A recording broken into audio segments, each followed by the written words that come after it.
Good evening, my name is Dev, and I'll be doing a case presentation on the case of Federal Commission of Taxation versus Sara Lee Household and Body Care. Although the case of Federal Commission of Taxation versus Sara Lee had a lot of key issues it focused on, the major issue of this case was the year in which capital gain, which was made from the disposal of taxpayers' assets, arose. The key point of contention in this case was the year in which the defendant's company made the additional capital gain, which would then be taxed. This question required that the federal court and the High Court to consider whether, as the appellant contends, that the assets were disposed of under a contract in May 1991, or as the respondent contends in August 1991. Capital gains are those gains made when a business has sold an asset and has made a net gain from the cost price and the selling price. Capital gains tax, which is subsequently referred to as CGT, is the tax upon this gain. Due to numerous different reasons, including discount liability and the calculations of liability of capital gain, which vary in different years, the year in which the taxpayers' assets were disposed was a vital question in this case. The material facts of the case are as such. Now, within the material facts, you would notice that there are a lot of dates included, which, frankly speaking, aren't usually included in the key material facts, or they're not the most important point of the case. However, within this case, the dates are extremely important, as when each event occurs in the timeline is crucial in when these separate contracts were created, which then further on leads to the question of in which year did the assets or were the assets actually disposed of. So the facts of the case are as such. A subsidiary of a USA company, Sara Lee Corporation, which during the course of these different cases, Sara Lee Corporation did have a few different names, had put up its business for sale in an auction and was bought by a subsidiary of Roche Holding Limited on 31st of May 1991. Now, Mr. Patton, who was an individual who worked for the respondent's company, signed on behalf of one of the sellers. However, he was not initially authorized to do so, and his authority was only ratified by the board of directors later on August 20th, 1991. This agreement would be completed at a closing meeting, which was supposedly no earlier than 31st of July, 1991. The subsidiary of Roche, a company by the name referred to as Nicholas, which received the assets, was a subsidiary. But this subsidiary did not exist on 31st May at the auction, and however, it was incorporated on 25th June of 1991 after the assets were sold to Roche. And Roche did not take shares in the Nicholas company till August 28th, 1991.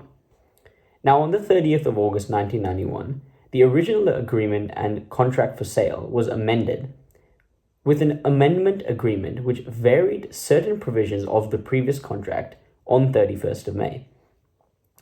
And finally, on 30th August was the completion date and ratification of the final agreement with amendments.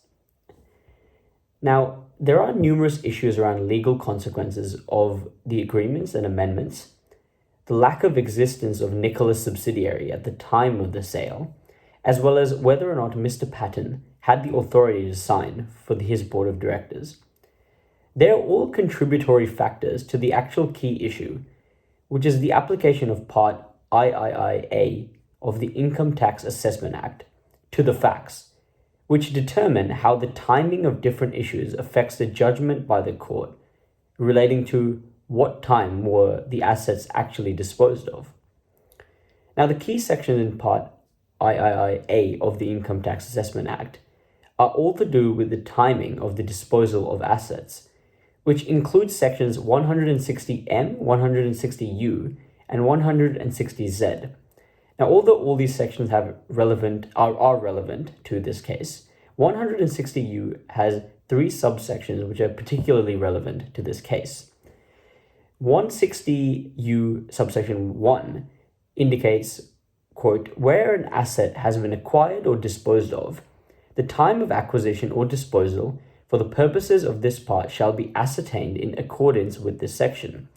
This letter goes on to 160U subsection 3, which indicates where the asset was acquired or disposed of under a contract, the time of acquisition or disposal shall be taken to have been at the time of making the contract. And finally, subsection 4 of 160U indicates where the asset was acquired or disposed of otherwise than under a contract. The time of acquisition or disposal shall be taken to have been the time when the change in the ownership of the asset that constituted or gave rise to the acquisition or disposal occurred. Specifically, the key point of argument around legislation was whether section 160U subsection 3 or 160U subsection 4 is the proper application in this case. Furthermore, and what was more important, that it was argued by the appellant in this case that 160U subsection 3 is applicable, i.e.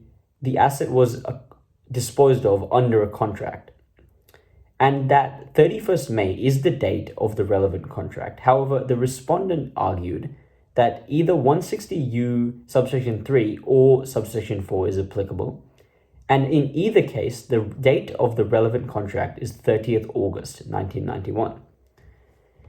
Now, on first instance, the case was called Kiwi Brands Proprietary Limited versus the Federal Commissioner of Taxation, as Kiwi Brands was the original name of the respondent, who did change names a few times across these cases. And in this case, Justice North denied the case for Sarah Lee, indicating that section 160U subsection 3 was in effect, and the date in which the contract was made was 31st May. It was indicated that the parties' conduct went on to indicate that the earlier contract should not be rescinded, and it was only varied by the amendment. And that indicated that the contract signed on 31st of May was the correct date of the contract coming into existence.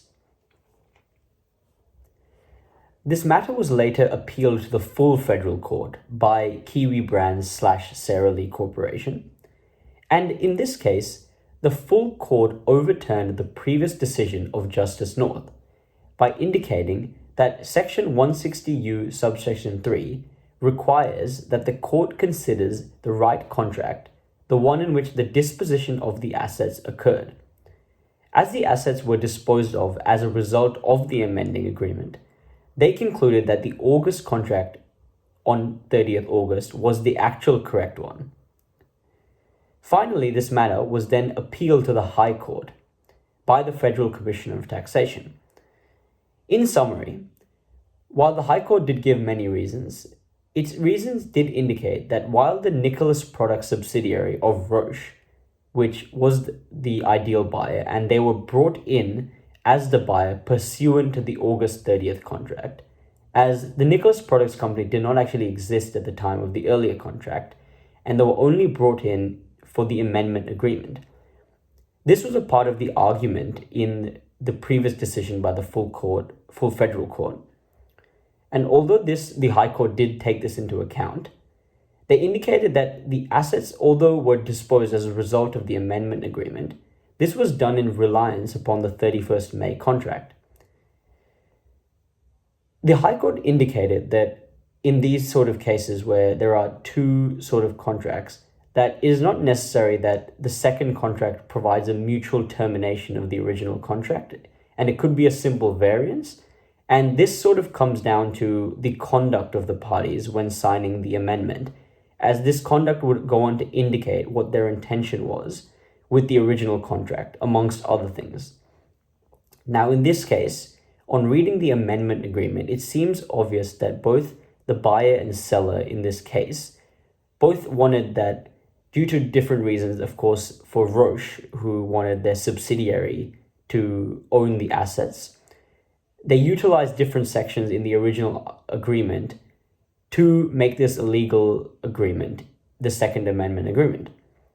And for a lot of reasons, both sides agreed that they would have an amendment agreement, but this amendment would simply vary a few things in the original agreement. For example, the pricing of the selling of these assets, as well as the requirements for certain employees, such as an agreement that once the company takes hold of these assets, that employees would still be employed, or a redundancy fee based on which employees they would get rid of. These sort of things were varied from the original contract, but the original contract, according to the amendment, was not considered terminated, as both parties utilized that as a basis for the amendment.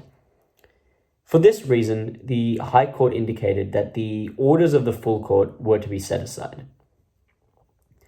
Now, the case of Federal Commission of Taxation versus Sarah Lee Household and Body Care is a key case to capital gain tax, as it is an important precedent for nuances while applying capital gain tax. While it does provide a backbone for clarification around existing and variating contracts, the key issue was around the timeline of the case. Although across all three cases, i.e. the first instance, the appeal, and then the High Court case, it seems that the contracts was what was the main issue.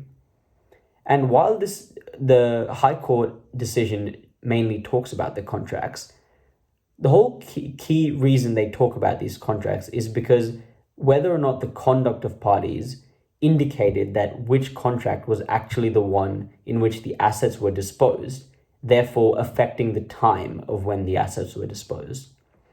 So while the contracts was a key issue in this case, it was simply a contributory factor as to the timing of when the assets were disposed, as this was the key issue which the High Court wished to resolve.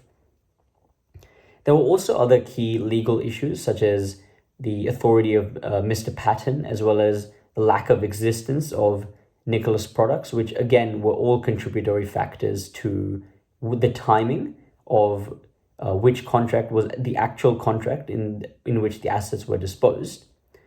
And there were other factors which also affected timing, which would have ultimately made it difficult to calculate what year the capital gain tax would fall under for the respondent, as well as there was different wording of subsections in the legislation which affected how timing of contracts are signed, and therefore affecting when capital gain comes into effect. And this case is a clear landmark precedent case for all of these issues. And in conclusion, the order of the full court was dismissed, with which it ultimately gave costs of capital gain tax to the respondent within, as they indicated that 31st May 1991 was the year in which the contract was created and the assets were disposed. Therefore, that was the time where Sarah Lee made their capital gain, and therefore they should be taxed on it.